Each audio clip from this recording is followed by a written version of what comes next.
یہ جو نعت پڑھتے اور لکھتے ہیں اور رسول اللہ کے عشق میں کہتے ہیں یہ ہمیں دنیا سے کچھ بھی نہیں چاہیے،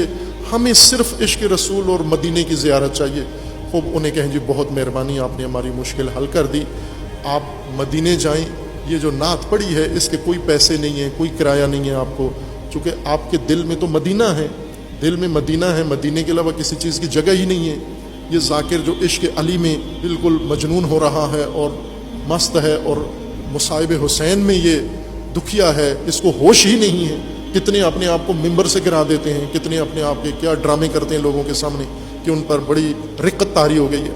خوب اس کو اسی رقت کی حالت میں کہیں کہ چونکہ بہت غم آپ پر طاری ہو گیا ہے اور ہم اس غم کو آپ کو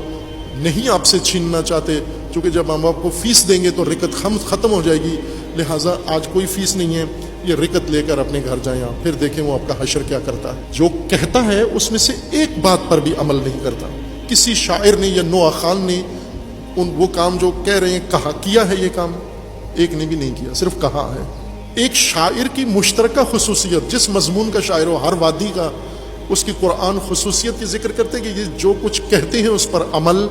نہیں کرتے۔